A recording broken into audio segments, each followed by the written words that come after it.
27 जून की सुबह साफ और धूप वाली थी, जिसमें गर्मी के दिन की तरह गर्मी थी। फूल खिले हुए थे और घास भरपूर हरी थी। डनहम का छोटा सा गांव अपनी वार्षिक परंपरा लॉटरी के लिए इकट्ठा होना शुरू हो गया था। बच्चे इधर उधर भाग रहे थे, पत्थर इकट्ठा कर रहे थे और उत्साह से बातें कर रहे थे, जबकि वयस्क एक दूसरे को छोटी छोटी बातों से बधाई दे रहे थे। हवा में इस आयोजन की प्रत्याशा साफ झलक रही थी। शहर का चौक गतिविधि का केंद्र था, जहां एक एक करके परिवार आ रहे थे। उनके चेहरों पर उत्सुकता और बेचैनी का मिश्रण था। लॉटरी तब से एक परंपरा रही है जब से कोई भी याद कर सकता है, और हालांकि किसी ने इसकी आवश्यकता पर सवाल नहीं उठाया, लेकिन ग्रामीणों की मुस्कुराहट के नीचे एक अनकहा तनाव छिपा हुआ था।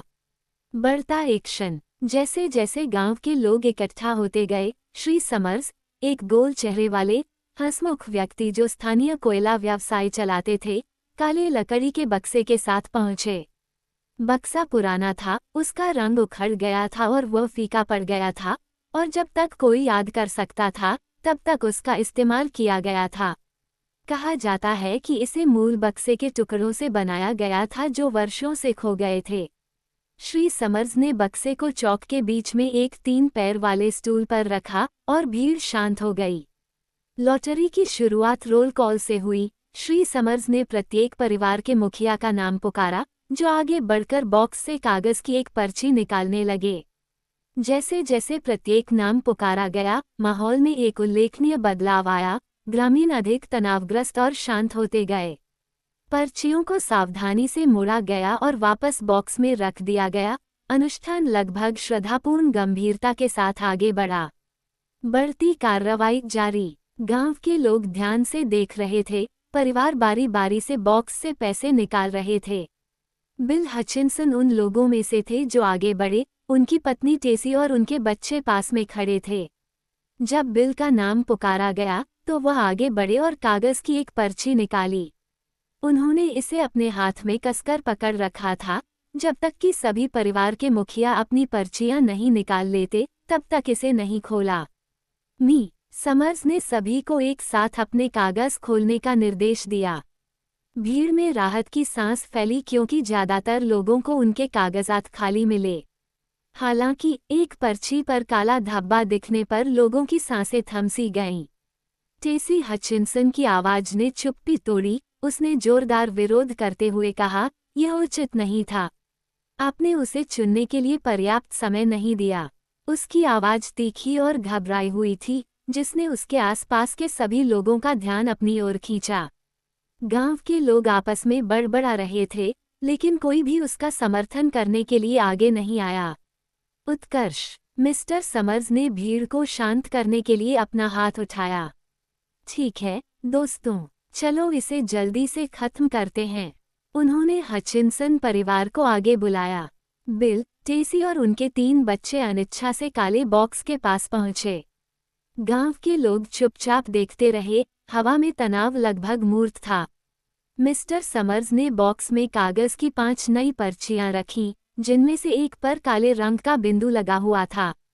एक एक करके हचिनसन ने अपनी पर्चियां निकालीं। टेसी ने अपनी सांस रोक ली, क्योंकि परिवार के हर सदस्य ने अपनी पर्चियां खोलीं। जब उसकी बारी आई तो वह झिझकते हुए अपने पड़ोसियों के चेहरों की ओर देखने लगी, उम्मीद कर रही थी कि कहीं कोई समर्थन या हस्तक्षेप का संकेत तो नहीं है। कोई संकेत न मिलने पर उसने आखिरकार अपनी पर्चियां खोली और काला बिंदु दिखाया। भीड़ में एक सामूहिक बड़बड़ाहट फैल गई और टेसी चिल्लाने लगी, यह उचित नहीं है, ये सही नहीं है। लेकिन उसके विरोध को अनसुना कर दिया गया। गांव के लोग, जिनमें वे लोग भी शामिल थे जिन्हें वह दोस्त मानती थी, उसकी ओर बढ़ने लगे और उन्होंने पहले से इकट्ठा किए गए पत्थर उठा लिए। वार्षिक अनुष्ठान अपने भयावह समापन पर पहुंचने वाला था और कोई भी इसे रोकने के लिए तैयार नहीं था। गिरती हुई कार्रवाई और निष्कर्ष। भीड़ ने टेसी को घेर लिया। उनके चेहरों पर वह आत्मीयता और गर्मजोशी नहीं थी जो उन्होंने पहले दिखाई थी। मी समर्स ने ग्रामीणों को सिर हिलाकर आगे बढ़ने का संकेत दिया। पहला पत्थर एक युवा लड़के ने फेंका, जो अपने काम की गंभीरता को समझने के लिए मुश्किल से ही बड़ा था, लेकिन परंपरा की गति से प्रेरित था। एक एक करके पत्थर हवा में उड़ते हुए टेसी पर गिरे। विरोध और दर्द की उसकी चीखें पूरे चौक में गूंज उठी, लेकिन ग्रामीण अविचल रहे। वर्षों से निर्विवाद अनुष्ठान के कारण उनका संकल्प और भी दृढ़ हो गया था। जैसे जैसे क्रूर कृत्य जारी रहा, ग्रामीणों में सामान्यता की भावना लौटने लगी। वे फसलों, मौसम और अन्य सांसारिक विषयों के बारे में आपस में बड़बड़ाने लगे, जैसे कि उनके सामने घट रही भयावह घटना उनके दिन का एक और हिस्सा थी। जब तक आखिरी पत्थर फेंका गया, टेसी जमीन पर निश्चल पड़ी रही, उसकी आवाज हमेशा के लिए खामोश हो गई।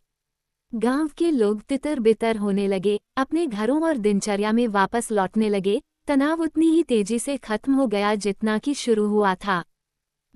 समर्स ने कागज की पर्चियों को सावधानीपूर्वक एकत्र किया, उन्हें वापस काले बक्से में रख दिया। अगले साल इसी समय उन्होंने किसी से विशेष रूप से नहीं कहा, उनकी आवाज में एक भयावह अंतिमता थी। डनहम में जीवन अपनी सामान्य लय में लौट आया। लॉटरी उनके अस्तित्व का एक अंधकार में लेकिन स्वीकार्य हिस्सा बन गई। गांव वालों को गहराई से पता था कि यह चक्र चलता रहेगा, हर साल परंपरा की वेदी पर एक नया शिकार आता रहेगा।